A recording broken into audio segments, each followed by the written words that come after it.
Corona का नया variant Omicron लगातार अपने पैर पसार रहा है। नया वेरिएंट 115 से ज्यादा देशों में दस्तक दे चुका है।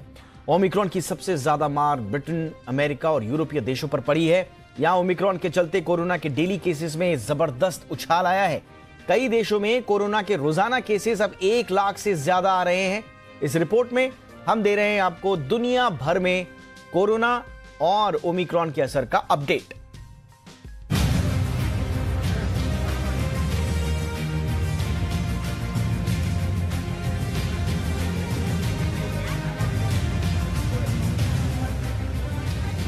कोरोना का नया वेरिएंट दुनिया के 115 से ज्यादा देशों में पहुंच चुका है और कुछ देशों पर इसकी सबसे ज्यादा मार पड़ी है।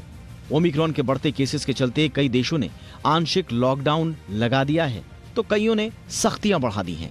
इस बार क्रिसमस और नए साल का जश्न भी ओमिक्रॉन की भेंट चढ़ गया है। इस त्योहारी सीजन पर दुनिया भर में हजारों फ्लाइट्स कैंसिल हुई हैं। दुनिया भर में 4,500 से भी ज्यादा फ्लाइट्स कैंसिल कर दी गई। इनमें से सबसे ज्यादा चीन और अमेरिका की फ्लाइट्स कैंसिल हुई हैं। एयरलाइन कंपनीज का कहना है कि क्रू मेंबर्स के संक्रमित पाए जाने के बाद उड़ानें रद्द करनी पड़ी हैं। फ्रांस, अमेरिका, ब्रिटेन, दक्षिण अफ्रीका उन देशों में शामिल हैं जहां कोरोना से हालात बिगड़ते जा रहे हैं। फ्रांस में रविवार को पहली बार 1 लाख से ज्यादा कोरोना के केसेस सामने आए। बीते हफ्ते यहां कोरोना से 1000 से ज्यादा लोगों की मौत हुई और यहां कोविड की वजह से हॉस्पिटलाइजेशन 1 महीने के भीतर डबल हो गया।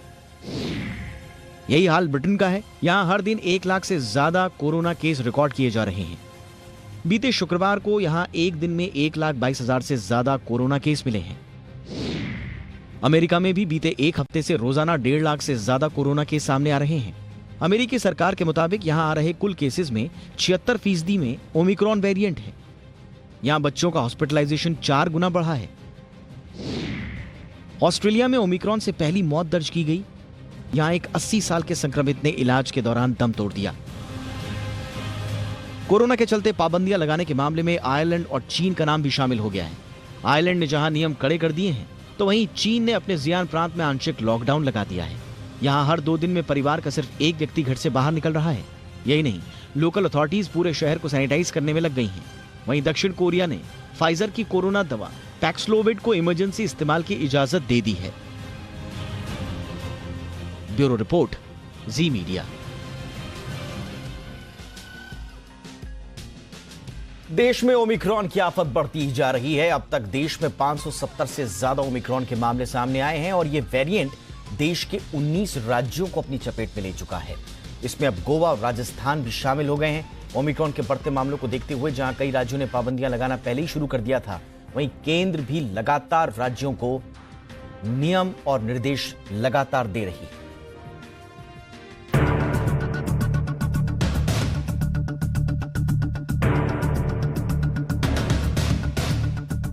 कोरोना के नए वेरिएंट ओमिक्रॉन से देश सतर्क हो गया है। इससे बचने के लिए जहां कई राज्यों ने कड़ी पाबंदियों का ऐलान किया है तो वहीं केंद्र सरकार ने सभी राज्यों को अलर्ट रहने का आदेश भी दिया है। सरकार ने कोविड गाइडलाइन को 31 जनवरी तक बढ़ा दिया है। इसके तहत सार्वजनिक जगहों और दुकानों पर सोशल डिस्टेंसिंग का पालन करना अनिवार्य है और जहां संभव हो वहां वर्क फ्रॉम होम को फॉलो किया जाए।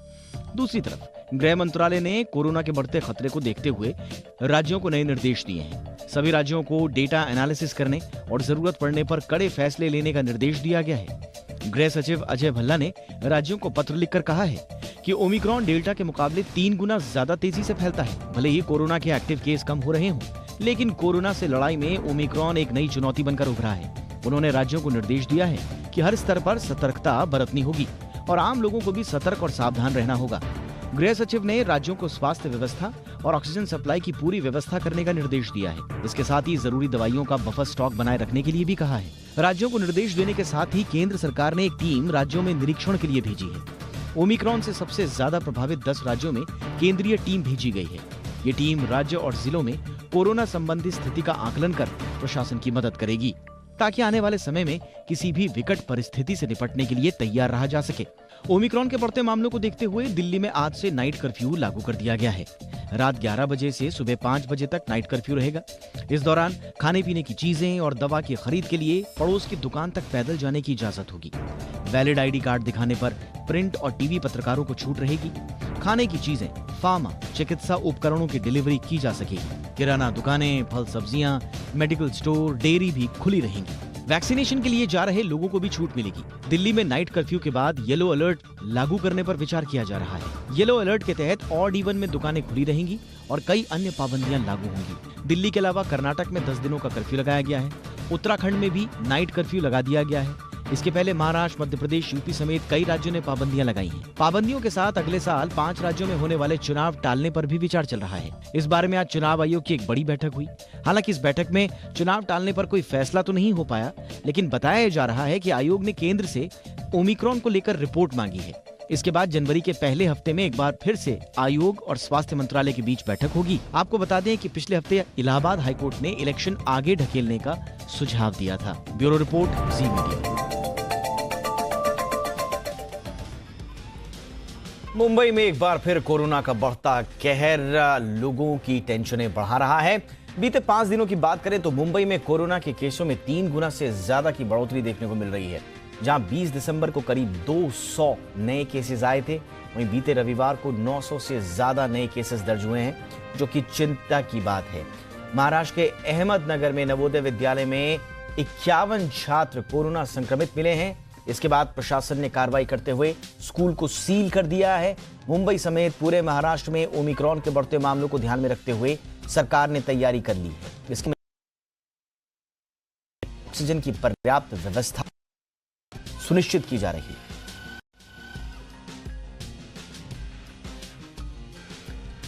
देश में नए साल से बूस्टर डोज के साथ ही बच्चों को वैक्सीन लगाई जाएगी और इसकी तैयारियां जोर शोर से शुरू हो गई हैं।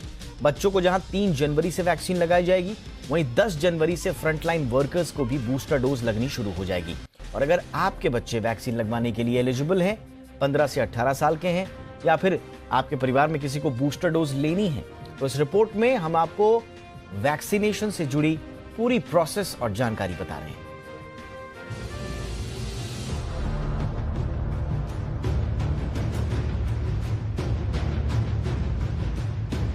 कोरोना के नए वेरिएंट ओमिक्रॉन के बढ़ते मामलों को लेकर बूस्टर की चर्चा जोरों पर थी।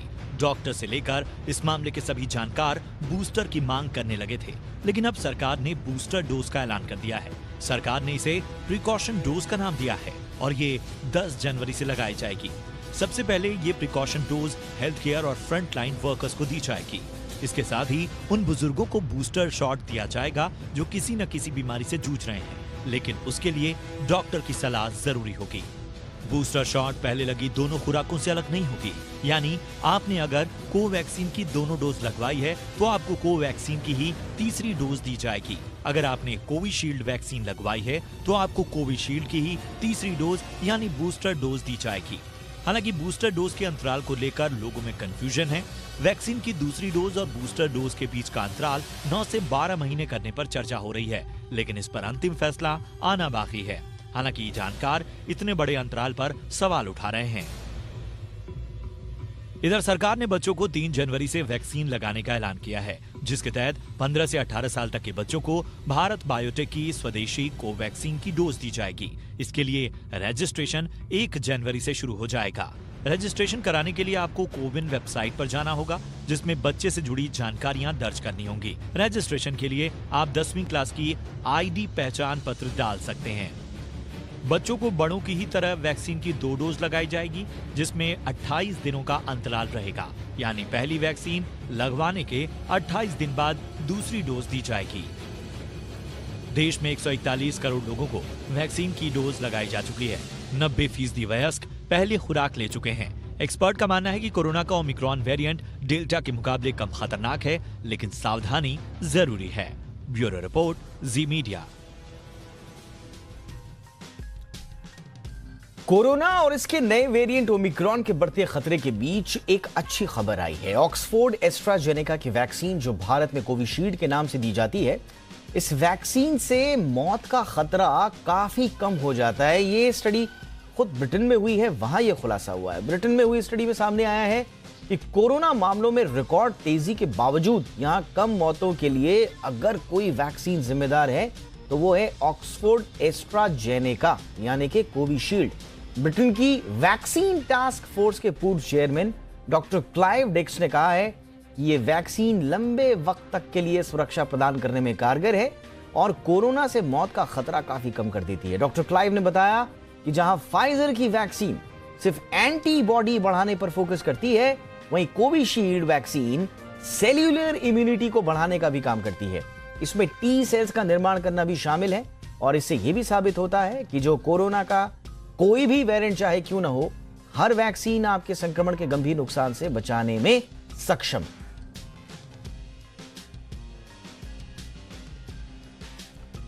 और ओमिक्रॉन के संकट के बीच में नीति आयोग ने स्वास्थ्य से जुड़ा एक महत्वपूर्ण इंडेक्स की चौथी खेप जारी की है। इस इंडेक्स में राज्यों में स्वास्थ्य सेवाओं की स्थिति के आधार पर उन्हें रैंक दिया जाता है।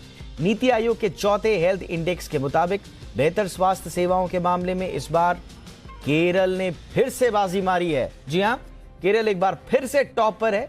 दूसरे नंबर पर है तमिलनाडु। लिस्ट में तीसरे पायदान पर तेलंगाना, चौथे नंबर पर आंध्र प्रदेश, पांचवें पायदान पर महाराष्ट्र काबिज हुआ है। बड़े राज्यों की हम बात कर रहे हैं। लिस्ट में मध्य प्रदेश 17वें नंबर पर है तो बिहार 18वें नंबर पर है। उत्तर प्रदेश जो है वो सबसे निचले पायदान पर आप कह सकते हैं बड़े राज्यों में 19वें नंबर पर काबिज है। नीति आयोग के सीईओ अमिताभ कांत ने हालांकि कहा यह जरूर है कि यूपी का परफॉर्मेंस भले ही ठीक नहीं रहा हो, लेकिन इंप्रूवमेंट अच्छा है और उन राज्यों में है जिन राज्यों में इंप्रूवमेंट ज्यादा हुआ है उनमें यूपी भी शुमार। जो बड़े स्टेट्स हैं उसमें सबसे ज्यादा इंप्रूवमेंट और सबसे ज्यादा अच्छा काम जो हुआ है वो उत्तर प्रदेश में हुआ है, क्योंकि उत्तर प्रदेश काफी नीचे था, उसने बहुत जंप लगाई है और डेल्टा जिसको हम कहते हैं इंप्रूव्ड रैंकिंग, उसमें यूपी नंबर 1 पे है, असम नंबर 2 पे है, तेलंगाना नंबर 3 पे है। और जब हम इंडिकेटर्स देखते हैं जैसे इन्फेंट मोर्टालिटी रेट देखें, न्यू मोर्टालिटी रेट देखें, हम सेक्स रेशियो एट बर्थ देखें या मेडिकल कॉलेजेस ओपनिंग देखें या गवर्नेंस के इश्यूज देखें, ये सारे हमने एनालाइज किए। इसमें यूपी का परफॉर्मेंस पिछले 1-2 सालों में बहुत अच्छा रहा है। एक तरफ ओमिक्रॉन त्योहारों का रंग फीका कर रहा है तो दूसरी तरफ महंगाई ने घर में भी जश्न मनाना महंगा कर दिया है। जी हां, ओमिक्रॉन के चलते क्रिसमस और नए साल के मौके पर बाहर घूमने जाना अब मुमकिन नहीं रहा। अब घर पर अगर रहते हैं तो फिर क्या बनाएं, क्या पकाएं, ये आदमी को समझ में नहीं आ रहा, क्योंकि महंगाई इतनी है। देश और दुनिया में पाबंदियों का दौर शुरू हो गया है। मार्केट में करीब करीब हर सब्जी के दाम 100 रुपए का आंकड़ा पार कर चुके हैं। कम से कम मुंबई जैसे बड़े शहर में सब्जियों के दाम में ये बढ़ोतरी उस मौसम में हो रही है जब अक्सर सब्जियों के दाम कम होते हैं। खासतौर से सीजनल जो वेजिटेबल्स होती हैं, सब्जियां होती हैं, उनके दाम तो बहुत सस्ते होते हैं, लेकिन यहाँ उल्टा है। आखिर क्यों बढ़ रहे हैं सब्जियों के दाम? क्या इसके लिए बेमौसम बारिश जिम्मेदार है? किसानों की लागत बढ़ गई है? इन सवाल का जवाब जरूर लेंगे, लेकिन पहले जरा ग्राउंड रिपोर्ट देखिए किस तरह से सब्जियों के दामों में आग लगी हुई है। देखिए ग्राउंड रिपोर्ट। मुंबई और उसके आसपास सब्जियों के भाव जो हैं पिछले 10-15 दिन से काफ़ी ऊंचे हो गए हैं। भाव ऐसे हैं कि लोगों को बहुत सारा कंप्रोमाइज़ करना पड़ रहा है। अपने जो किचन का बजट है उसको लेकर के काफ़ी सोचना पड़ रहा है। इसके अलावा आखिरकार वजह क्या है कि सब्जियों के जो भाव हैं वो बहुत बढ़ गए हैं और जो सब्जी वाले हैं वो भी इस चीज़ को लेकर के परेशान हैं। आइए जानते हैं कि उनकी परेशानी क्या है और भाव कैसे बढ़ गए। 15 से 20 दिन पहले बारिश हुआ है। जो किसान, जैसे हमारे लोग का फ्लावर नासिक से आता है, हम लोग नासिक से लेके आता है, वहाँ पे क्या है कि वहाँ पे बारिश की वजह से किसान इतना महंगा दे रहा है। एक फ्लावर खरीदने में 45 रुपया लगा है, मैंने 50 रुपया का बेच रहा है। आ ही नहीं रहा है, माल ही नहीं आ रहा है। बिल्कुल ऐसी पोजीशन है कि मार्केट में जाने पर जो गाड़ियां रोज भरी जा रही थी वहाँ पर बिल्कुल माल ही नहीं है, सब गाड़ियां खाली आ रही। जहाँ जहाँ माल मिल रहा है वहाँ एकदम आग लगा हुआ है। इस समय में 10 रुपये का गोभी बिकता था, इस समय आज उसकी कीमत 40 रुपये 35 रुपये जगह पे खरीदी आ रही है। तो हम लोग क्या भाव बेचेंगे? हाँ, घाटे में बिक रहा है। अभी 43 रुपये खरीदी है, 40 बिक रहा है। छोटा फ्लावर है, इसके वजह से जो भाजी पहले मतलब बहुत ज़्यादा सस्ती थी, अभी एक चीज़ लेने जाओ तो वो बहुत ज़्यादा महंगी है। तो 500 रुपये में पहले 10-12 एटलीस्ट आ जाती थी, अब तो वो भी नहीं आ रही है। तो जैसे बजट बिगड़ा है वैसे ही मैनेज करना पड़ता है, क्या करें, कुछ बोल नहीं सकते। फ्लावर, हाँ फ्लावर एक लेंगे तो 40 रुपया है, 50 रुपया है एक फ्लावर का, मतलब पाव किलो का रहेगा या आधा किलो का रहेगा। एक फ्लावर का 50 रुपया या 40 रुपया। पत्ता गोभी लेने जाएंगे तो एक का 20-30 ऐसा है। लेकिन जिस तरह से महंगाई हुई है, महंगाई बढ़ी है पिछले 10-15 दिन से, जिसकी वजह कुछ लोग बोल रहे हैं कि जो बारिश हुई थी महाराष्ट्र उसके आसपास वो बहुत बड़ी वजह है। लेकिन जिस वजह से भी हो, लेकिन ये महंगाई लोगों की कमर जरूर तोड़ रही है। कैमरामैन सागर के साथ सुबोध मिश्रा, जी मीडिया, मुंबई। तो आखिर इस मौसम में महंगाई का क्या मतलब है, इसको समझने के लिए इस वक्त हमारे साथ चर्चा के लिए federation of fruits and vegetables traders association के प्रेसिडेंट और Azadpur Mandi potato onion merchant association के जनरल सेक्रेटरी राजेंद्र शर्मा जी जुड़ चुके हैं। शर्मा जी, बहुत बहुत स्वागत है। सर, हमारे दर्शकों को बताएं, आपने खुद बाइट सुनी होगी, खुद व्यापारी कह रहे हैं जो 10 रुपए की गोभी का फूल होता था वो 40-40, 50-50 रुपए में बिक रहा है। कम से कम मुंबई के तो यही हालात हैं। क्या कारण है सर?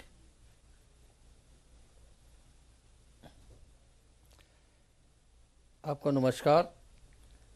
और जो ये महंगाई का आपने दिखाया है, ये बॉम्बे का दिखाया है, और इसमें कोई शक नहीं है कि बॉम्बे, महाराष्ट्र में जो बरसात हुई है उसके कारण महाराष्ट्र में जितनी फसलें थी उनमें बहुत भारी नुकसान हुआ है बेमौसम की बरसात से।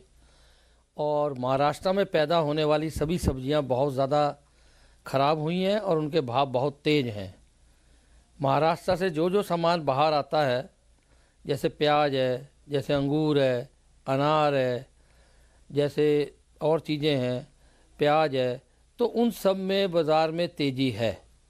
परंतु जो सब्जियां हमारे यहाँ दिल्ली में, उत्तर प्रदेश में या नॉर्थ इंडिया में लोकल आ रही हैं, उनमें तेज़ तो है पर इतना तेज़ नहीं है।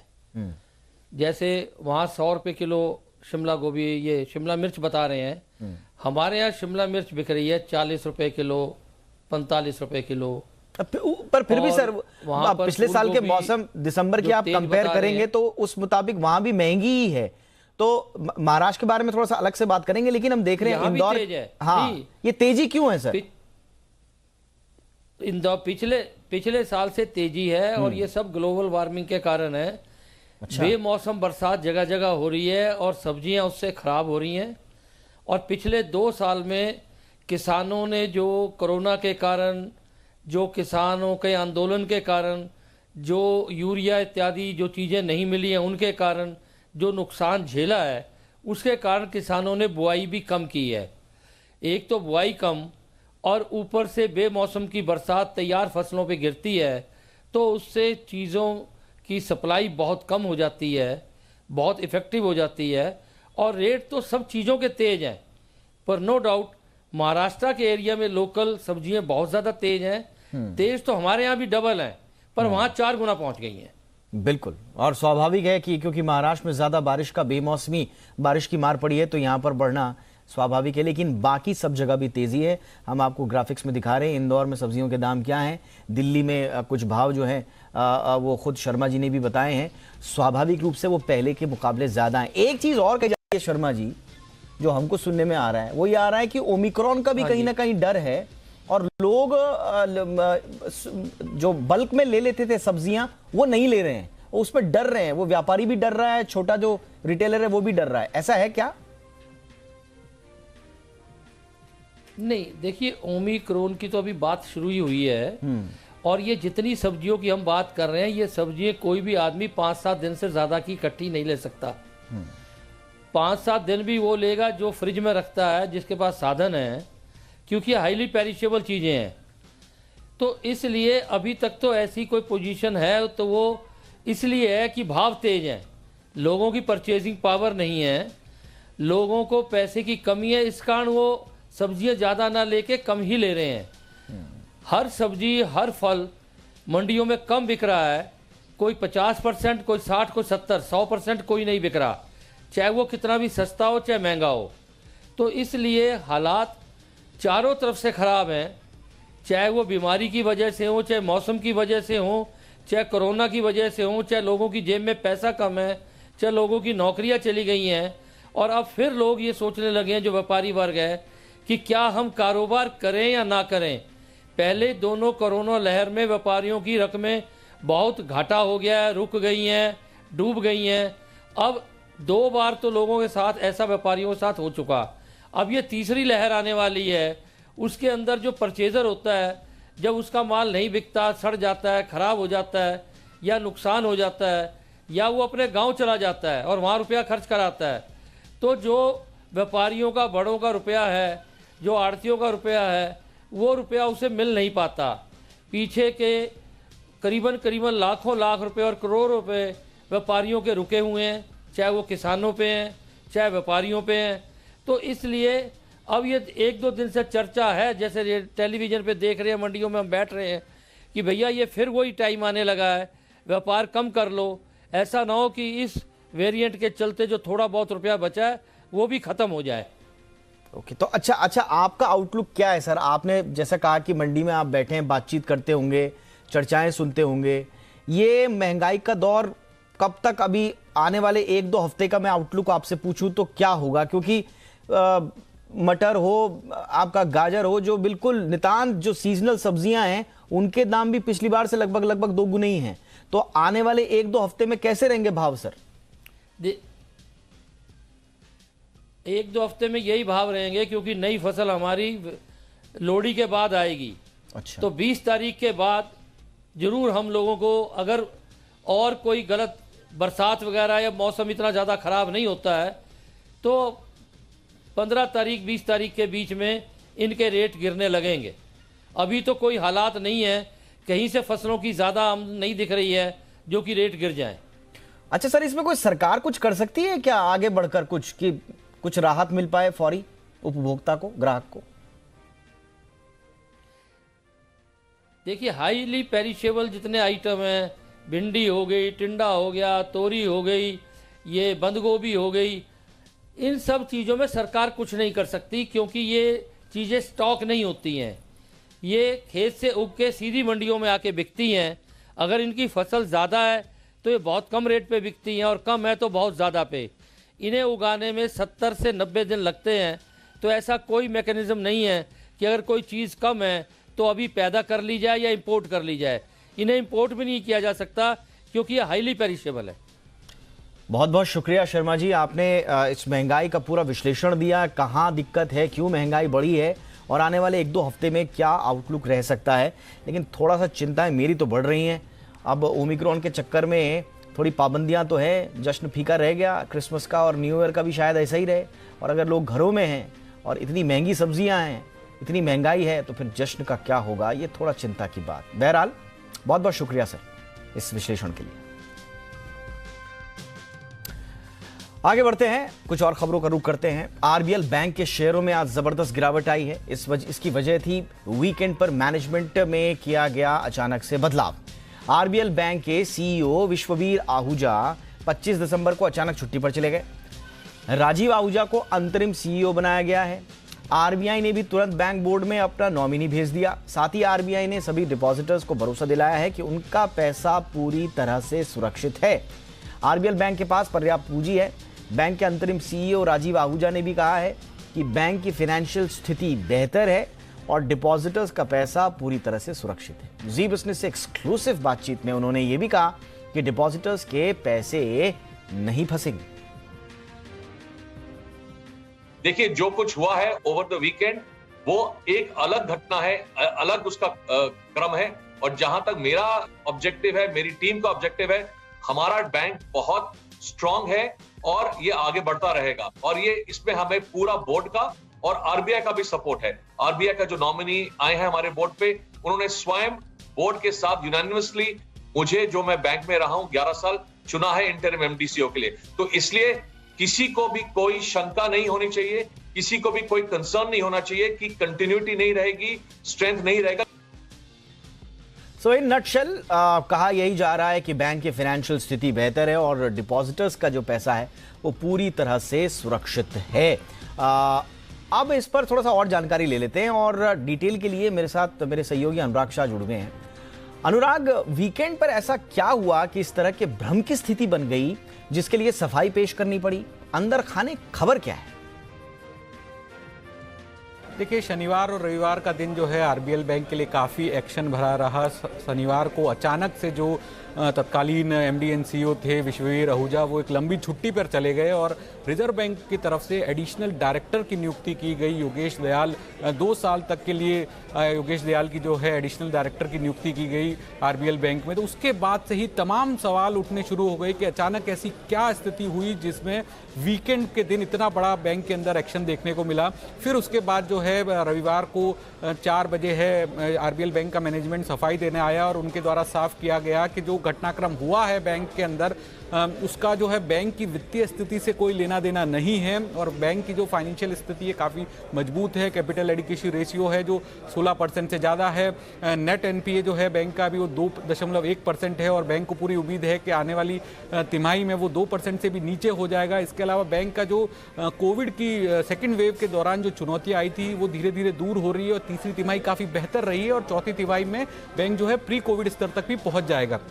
आज भी जो है बैंक से जुड़ी हुई कई सारी जो अफवाहें थी वो पूरे दिन चलती रही, तो उसी के बाद जो है रिजर्व बैंक ऑफ इंडिया को भी बीच में आना पड़ा और रिजर्व बैंक ने साफ कहा कि जो बैंक के डिपॉजिटर्स है और शेयर होल्डर्स है उन्हें किसी भी तरह की अफवाहों पर ध्यान देने की जरूरत नहीं है और बैंक के पास पर्याप्त पूंजी मौजूद है और बैंक की जो वित्तीय स्थिति है वो सेटिस्फैक्ट्री है। आरबीआई के द्वारा जो बाकायदा डेटा भी दिया गया कि बैंक का जो प्रोविजनिंग कवरेज रेशियो है वो 76% से ज़्यादा है। एलसीआर रेशियो है वो 153% है, जबकि जो रेगुलेटरी रिक्वायरमेंट है वो 100% की है। इसके अलावा रिजर्व बैंक ने यह भी कहा कि जो एडिशनल डायरेक्टर की नियुक्ति की गई है वो बैंकिंग रेगुलेशन एक्ट के तहत की गई है और जिसका मकसद केवल सपोर्ट और सुपरविजन का है। इसलिए जो तमाम डिपॉजिटर्स हैं उनको बैंक से किसी भी तरह की अफवाहों पर ध्यान देने की जरूरत नहीं है। जी बिजनेस के साथ एक्सक्लूसिव बातचीत में भी बैंक के अंतरिम एमडी एंड सीईओ ने कहा कि बैंक की जो ग्रोथ ट्रैजेक्टरी है उसमें किसी भी तरह का बदलाव नहीं आएगा और जो हाल की घटनाएं हुई है बैंक के अंदर उसका बैंक की वित्तीय स्थिति से कोई लेना देना नहीं है और बैंक जो है अपने ग्रोथ ट्रैजेक्टरी पे आगे बढ़ता रहेगा। रिटेल एमएस फोकस जो है वो बैंक का जारी रहे। बहुत बहुत शुक्रिया इस तमाम जानकारी के लिए अनुराग आपका। प्रधानमंत्री नरेंद्र मोदी ने आज हिमाचल प्रदेश के किया। प्रधानमंत्री नरेंद्र मोदी ने यहां 11,000 करोड़ रुपए की परियोजनाओं का उद्घाटन किया, शिलान्यास किया। इस मौके पर पीएम मोदी ने कहा कि डबल इंजन की सरकार के 4 साल हिमाचल में पूरे हुए हैं। ये भीड़ बता रही है कि 4 साल में हिमाचल को तेज गति से आगे बढ़ते हुए लोगों ने देखा है। प्रधानमंत्री नरेंद्र मोदी ने कहा कि हिमाचल देश के सबसे महत्वपूर्ण फार्मा हब में से एक है। भारत को आज फार्मेसी ऑफ द वर्ल्ड कहा जाता है तो उसके पीछे हिमाचल की बड़ी ताकत है, भूमिका है। उन्होंने कहा कि कोरोना काल के दौरान हिमाचल ने न सिर्फ दूसरे राज्यों बल्कि दूसरे देशों की भी मदद की। साथियों, आज देश में सरकार चलाने के 2 अलग अलग मॉडल काम कर रहे हैं।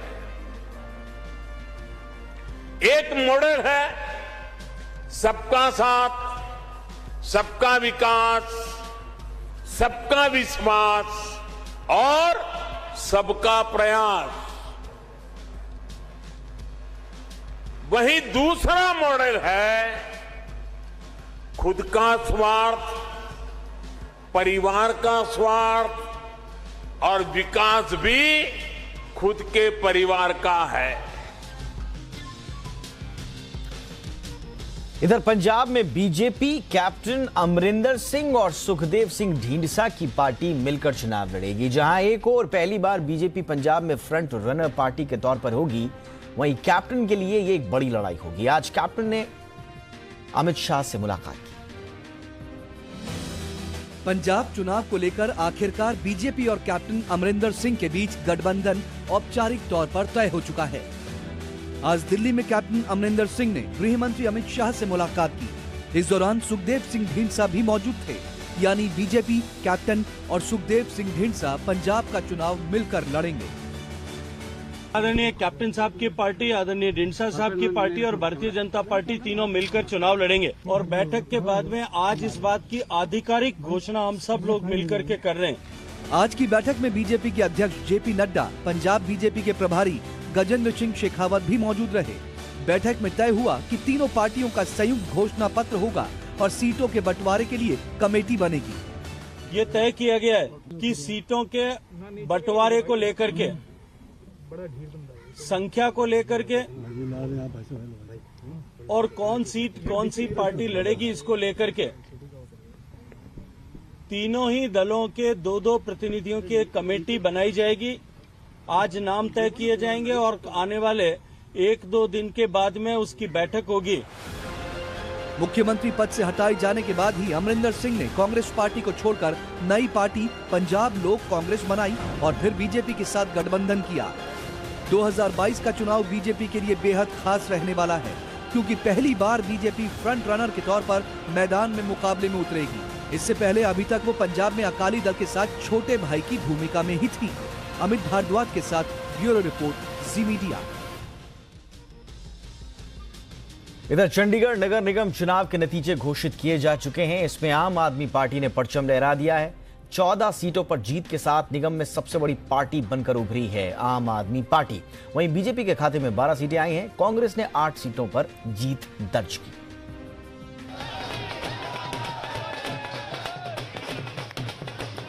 चंडीगढ़ नगर निगम चुनाव में आपने मारी बाजी। पहली बार में ही बहुमत के करीब पहुंचा आप।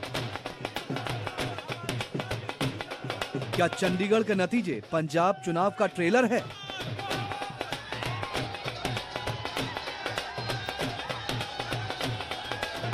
चंडीगढ़ नगर निगम चुनाव में आम आदमी पार्टी ने कमाल कर दिया है।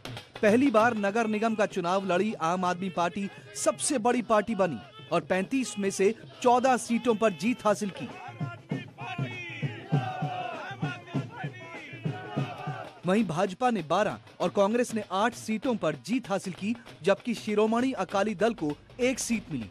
जीत पर अरविंद केजरीवाल ने ट्वीट करके लिखा, गारंटी देके जा रहा हूं। चंडीगढ़ नगर निगम में आम आदमी पार्टी की ये जीत पंजाब में आने वाले बदलाव का संकेत है।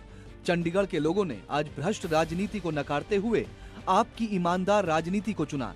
आपके सभी विजयी उम्मीदवारों एवं सभी कार्यकर्ताओं को बहुत बहुत बधाई। इस बार पंजाब बदलाव के लिए तैयार है। आपको लेकर चंडीगढ़ में माहौल ऐसा था कि बीजेपी के मौजूदा मेयर रविकांत शर्मा आपके दमनप्रीत सिंह से हार गए। बीजेपी को भले ही बड़ा झटका लगा हो, लेकिन वो 12 सीट जीतने में कामयाब रही है। वार्ड नंबर 3 से जीतने वाले दिलीप शर्मा ने जीत के बाद केजरीवाल और आम आदमी पार्टी पर बड़ा हमला किया। चंडीगढ़ नगर निगम चुनाव में किसी पार्टी को बहुमत तो नहीं मिला, लेकिन आम आदमी पार्टी सबसे बड़ी पार्टी बनी। अगले साल पंजाब में चुनाव है। ऐसे में क्या इसका असर देखने को मिलेगा या क्या ये पंजाब चुनाव का ट्रेलर है, अभी कहना मुश्किल है, क्योंकि नगर निगम के चुनाव का असर विधानसभा या लोकसभा चुनाव पर बेहद कम होता है। ब्यूरो रिपोर्ट, जी मीडिया। केंद्रीय मंत्री नारायण राणे के बेटे और बीजेपी विधायक नीतेश राणे की मुश्किलें बढ़ सकती हैं। एक तरफ सिंधुदुर्ग में शिवसेना कार्यकर्ता संतोष परब पर हमले के मामले में नीतेश राणे पर गिरफ्तारी की तलवार लटकती नजर आ रही है। दूसरी तरफ आदित्य ठाकरे को देखकर विवादित कमेंट किए जाने के मामले में सदन से निलंबित किए जाने का भी उन पर खतरा है।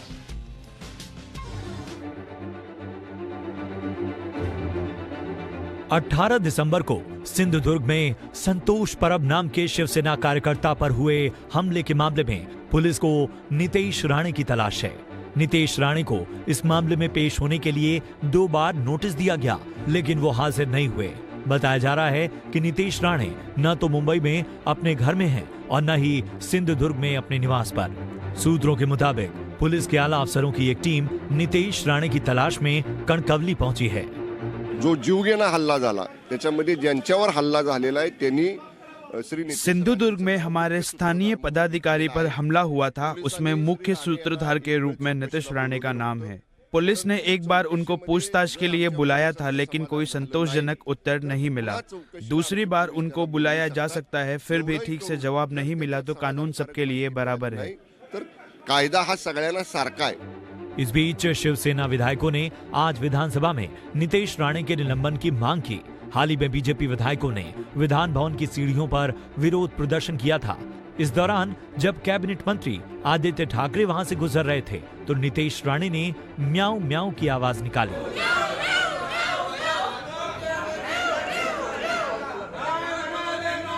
शिवसेना विधायकों ने इसे आदित्य ठाकरे का अपमान बताया।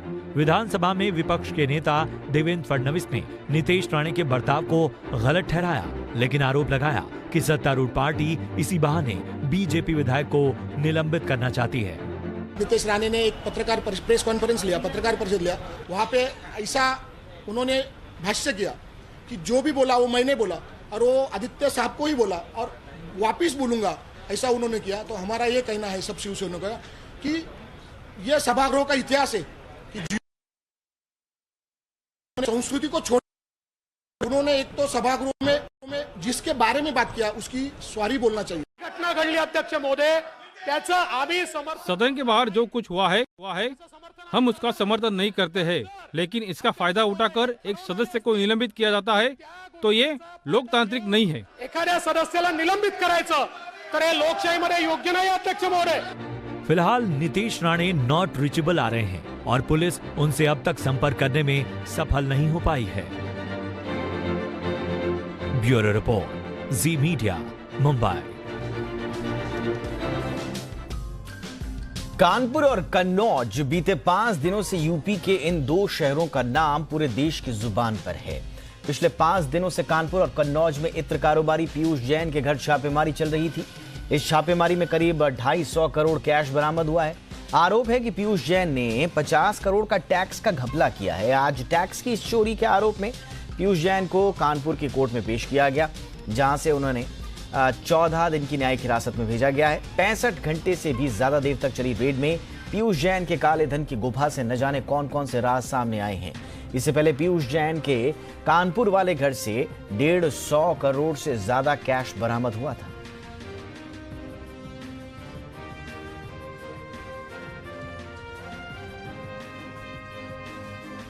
अब बात मौसम की कर लेते हैं। देश के पहाड़ी राज्यों में लगातार बर्फबारी जारी है। पहाड़ों पर हुई ताजा बर्फबारी ने मौसम खुशनुमा कर दिया है तो थोड़ी मुश्किलें भी बढ़ाई।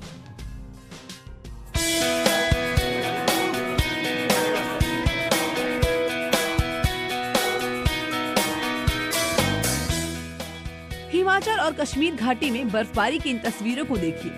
सब कुछ बर्फ से ढक गया है। हर तरफ बस बर्फ ही बर्फ नजर आ रही है। जम्मू कश्मीर के उधमपुर में भारी बर्फबारी हुई। घर, सड़क और पेड़ सब सफेद नजर आ रहे हैं। पुंछ में मुगल रोड का भी यही हाल है। मुगल रोड में बर्फबारी के बाद मौसम सुहावना हो गया। जहां तक नजर दौड़ाइए, हर तरफ सिर्फ प्रकृति का अद्भुत नजारा देखने को मिल रहा है। जम्मू के मशहूर पर्यटन स्थल पटनी टॉप और नत्था टॉप में भी बर्फबारी की कुछ ऐसी ही तस्वीरें दिखाई दी।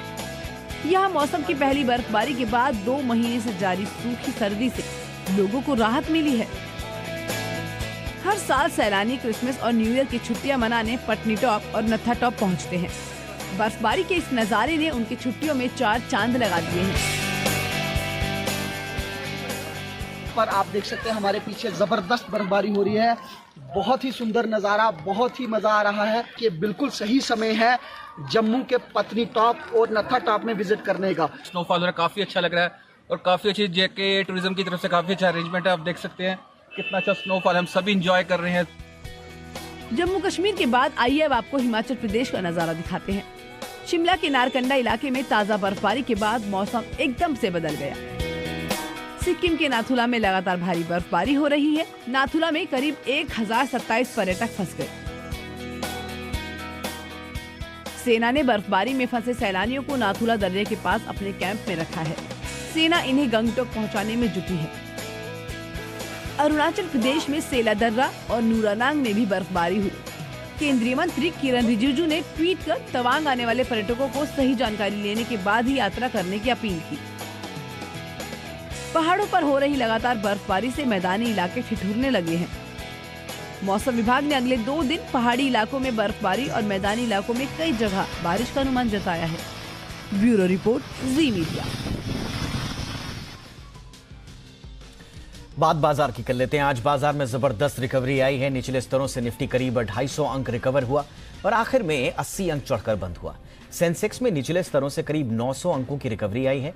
आखिर में 300 अंक चढ़कर बंद हुआ। अच्छी बात यह है कि रिकवरी चौतरफा रही। निफ्टी के 50 शेयर्स में से 10 शेयर गिरावट के साथ और 40 बढ़त के साथ बंद हुए। जानकारों का मानना है कि बाजार में आज की शुरुआती गिरावट से ज्यादा इसकी रिकवरी महत्वपूर्ण है। यह रिकवरी भरोसा बढ़ाने वाली लग रही है। मार्केट पर आज कहां ज्यादा एक्शन देखने को मिला, बताने के लिए मेरे साथ जुड़ गए हैं मेरे सहयोगी कुशल गुप्ता। ओवर टू यू कुशल, आज का एक्शन बताइए।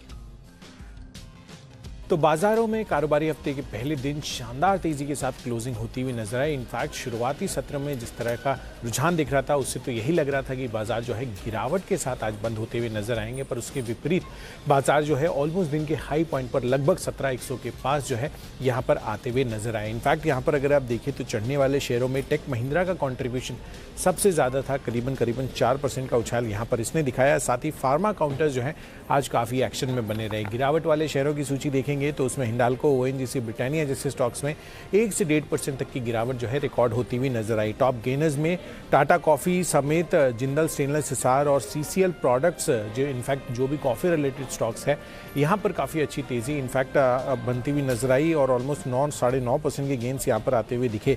इनफैक्ट अगर आप गिरावट का रुझान देखेंगे तो उसमें सबसे पहले तो डेफिनेटली आरबीएल बैंक, जिस तरह की खबर का डेवलपमेंट होता हुआ दिखा एमडी एंड सीईओ को लेकर, वहाँ पर 18-19% की गिरावट के साथ क्लोजिंग होती हुई नजर आई। आइनॉक्स लेजर, टांडला प्लेटफॉर्म जैसे स्टॉक्स पर भी आज भारी दबाव हमें देखने को मिला। फार्मा स्पेस डेफिनेटली यहाँ पर तो बेहतरीन तेजी थी, तो फ्रंटलाइन फार्मा काउंटर्स के साथ साथ बाकी जितने भी फॉलो ऑन काउंटर्स हैं वहाँ पर भी दमदार तेजी के साथ आज क्लोजिंग हुई। और साथ ही बैंक्स और एनबीएफसी स्पेस में Shriram transport finance, Cholamandalam investments जैसे स्टॉक्स पर अच्छा रुझान देखने को मिला। इनफैक्ट आईटी स्पेस अगर आप देखें तो यहाँ पर जो मिड कैप और खासकर जो नए सेट ऑफ स्टॉक्स हैं जो हाल ही में लिस्ट हुए थे, हैप्पीएस्ट माइंड्स आप देखिए ऑलमोस्ट 5% की तेजी के साथ भी बंद होता हुआ नजर आया। पर एफएमसीजी स्पेस एक ऐसा था जहां पर दबाव आज के सत्र में भी देखने को मिला, डिफेंसिव काउंटर होने के बावजूद।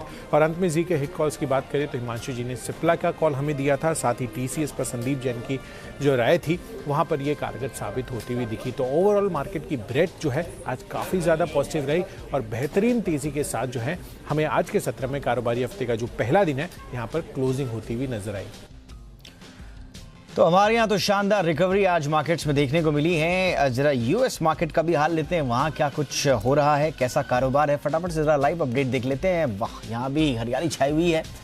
अमेरिकी बाजारों का हाल आप देखिए, 36,064 के स्तर पर डाउ जोन्स फिलहाल कारोबार करता हुआ नजर आ रहा है 115 अंकों की तेजी के साथ, और नैस्डैक आप देखिए 91 अंकों की तेजी के साथ, आधे % से ज्यादा की तेजी के साथ नैस्डैक में कारोबार हो रहा है। तो ये है अमेरिकी बाजार का हाल।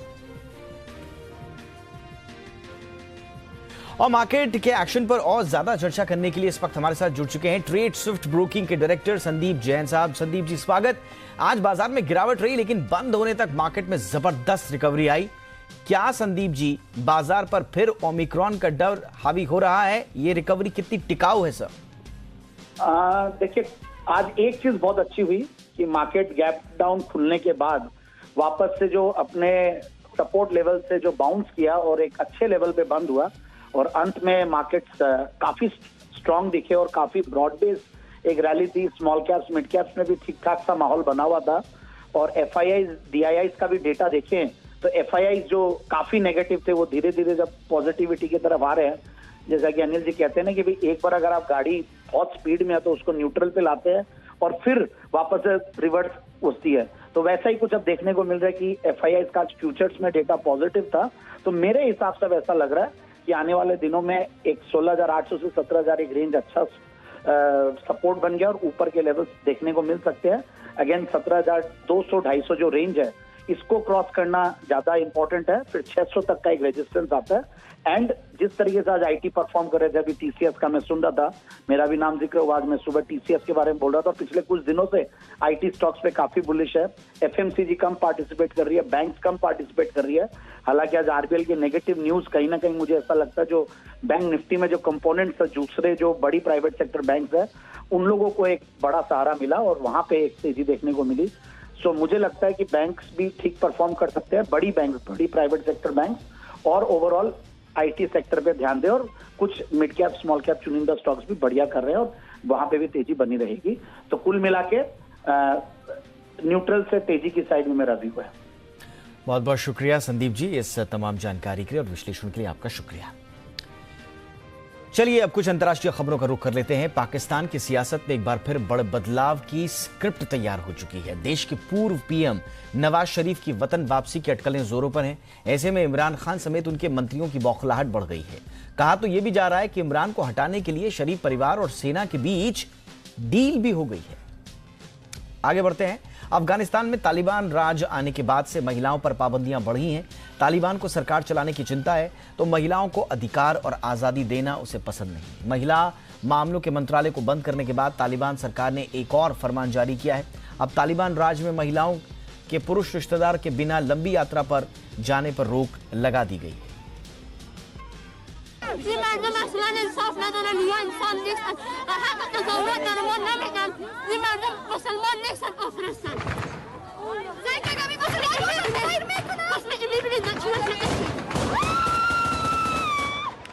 ये वो तस्वीरें हैं जो अफगानिस्तान में तालिबान राज के बाद सामने आई थी। इन तस्वीरों के वायरल होने के बाद तालिबान ने दुनिया भर से वादा किया था कि वो महिलाओं पर पाबंदियां कम करेगा, लेकिन तालिबान अपने वादे को निभाता नजर नहीं आ रहा।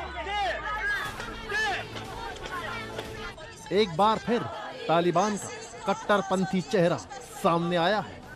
तालिबान ने महिलाओं को लंबी दूरी तक बस या फिर अन्य वाहनों में अकेले यात्रा करने पर रोक लगा दी है। 72 किलोमीटर से अधिक दूरी तय करने वाली महिलाओं को उनके किसी पुरुष रिश्तेदार के बिना यात्रा करने की सुविधा नहीं मिलेगी। गाड़ी मालिकों से कहा गया है कि वो अपनी गाड़ियों में हिजाब पहने बिना किसी महिला को बैठने की इजाजत ना दें। इतना ही नहीं, लोगों से अपनी गाड़ियों में म्यूजिक नहीं बजाने के लिए कहा गया है। हालांकि मानवाधिकार कार्यकर्ता तालिबान के फैसलों का विरोध कर रहे हैं। इससे पहले तालिबानी सरकार ने टीवी चैनलों को निर्देश दिया था कि वो उन सीरियलों और नाटकों को अपने चैनलों पर दिखाना बंद कर दें जिसमें महिलाओं ने अभिनय किया हो। तालिबान में महिला टीवी पत्रकारों को भी बिना हिजाब पहने कार्यक्रम पेश करने की इजाजत नहीं है। तालिबान ने सत्ता में आने के बाद दावा किया था कि वो मॉडर्न हो गया है। अब भी अफगानिस्तान में बिना बुर्के पहने घर से निकलना गुनाह है। लड़के लड़कियों के साथ पढ़ाई हराम है। बच्चियों को मर्दों का पढ़ाना भी गुनाह है। लड़कियों की न्यूज एंकरिंग भी गुनाह है। लड़कियों का रेडियो पर बोलना हराम है। लड़कियों का खेलना नाचना भी कबूल नहीं है। सिनेमा और थिएटर देखना भी हराम है। यहाँ तक कि जब से तालिबान सत्ता में आया है तभी से वो महिलाओं पर धीरे धीरे पाबंदियां बढ़ाता जा रहा है। ब्यूरो रिपोर्ट, जी मीडिया। फिलीपींस में टाइफून राय से अब तक 389 लोगों की मौत हो चुकी है। वहीं 64 लोगों के लापता होने की खबर है।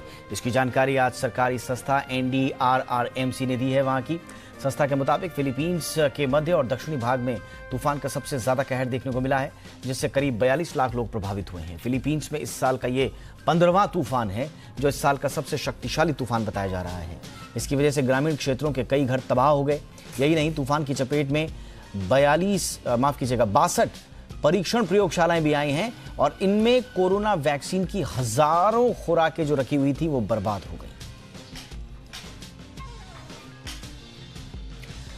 इधर ब्राजील में भारी बारिश के बाद बाढ़ ने तबाही मचाई हुई है। अब तक 40 शहरों में बाढ़ का कहर देखने को मिला है। बाढ़ के चलते 18 लोगों की मौत भी हो चुकी है। कई घर पानी में डूब गए, जिसके चलते 35,000 लोग बेघर हो गए हैं। सरकार की तरफ से सुरक्षित स्थानों पर यहां पहुंचाया गया है उन्हें। वहीं ब्राजील के मौसम विभाग ने एक बार फिर बारिश का अलर्ट जारी किया है और लोगों को सुरक्षित जगह जाने की चेतावनी दी है। बाढ़ प्रभावित इलाकों में राहत और बचाव का काम जारी है। खबर यह भी है कि बाढ़ की वजह से और तेज बारिश की वजह से ब्राजील के कुछ हिस्सों में कॉफी और दूसरी फसलों को काफी नुकसान भी हुआ है।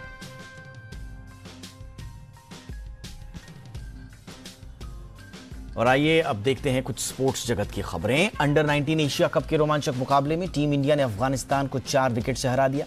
जीत के साथ ही टीम इंडिया ने इस टूर्नामेंट में सेमीफाइनल में जगह बना ली है।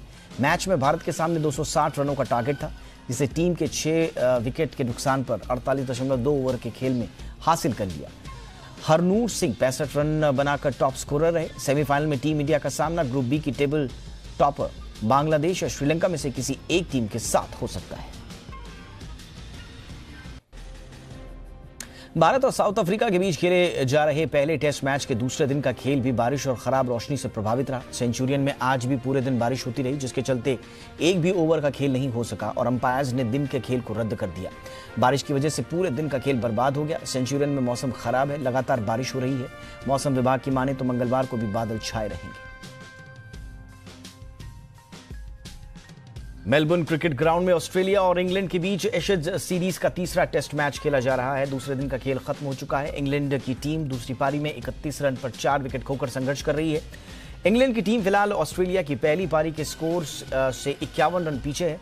ऑस्ट्रेलिया की ओर से मिचेल स्टार्क और स्कॉट बोलैंड ने 2-2 विकेट झटके।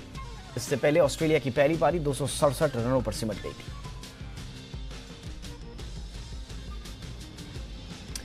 टीम इंडिया के पूर्व कोच रवि शास्त्री ने टीम इंडिया के पूर्व कप्तान MS धोनी के टेस्ट रिटायरमेंट को लेकर खुलासा किया है। उन्होंने कहा कि धोनी के रिटायरमेंट को लेकर किसी को पहले से पता नहीं था। अचानक धोनी ने ड्रेसिंग रूम में बताया कि टेस्ट से रिटायरमेंट ले रहे हैं। दरअसल धोनी ने साल 2014 में ऑस्ट्रेलिया दौरे पर सीरीज के आखिरी मैच के बाद अचानक टेस्ट से रिटायरमेंट की घोषणा की थी। उस समय रवि शास्त्री टीम के डायरेक्टर थे।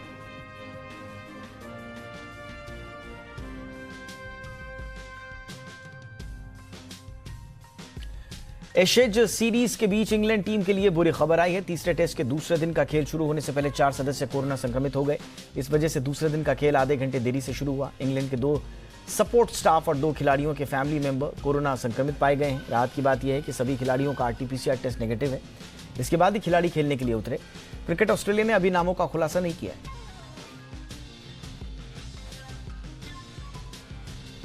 तो यह था आज का इंडिया 360। हैशटैग याद रखिए, #ZIndia360। कोई राय कोई खबर हो तो जरूर दें। नमस्कार।